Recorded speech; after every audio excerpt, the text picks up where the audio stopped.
All right. So our friend Ken Blanchard, I think all of us have heard of Ken Blanchard in ourself or in our life.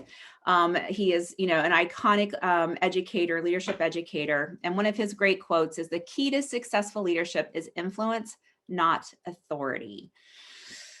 That's a big one, guys, because as leaders, oftentimes we roll through authority. We're the boss, right? And it's really easy to do that. But I could spend 2 hours talking to you about what could go wrong.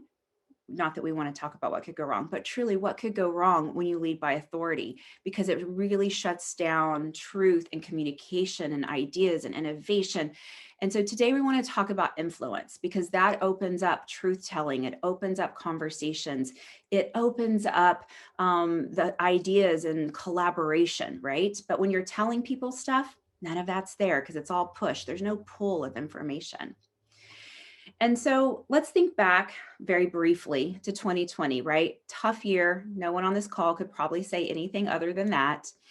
But what I saw in 2020 is that we had to do a lot of crisis management, and it made sense. Crisis management sounds like buildings on fire, get out. No questions, no collaborations, just do it. And we had to do that early 2020. And literally, we were telling people, get out of the office, get home, get safe. I mean, we were actually saying those words to people.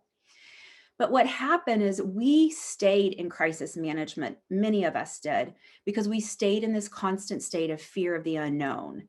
And so as we stayed in this crisis management, what was happening in our brain is we were creating these new neural pathways, a habit, right? From point A to point B, everything's directive, it's directive, it's directive.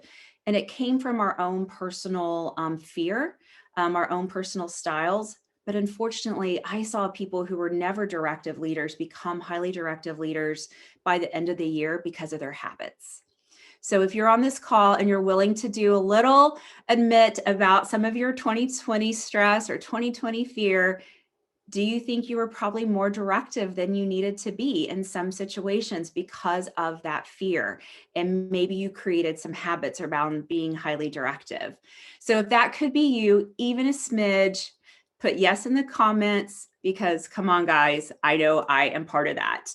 And so we have to rewrite and really think about influential leadership.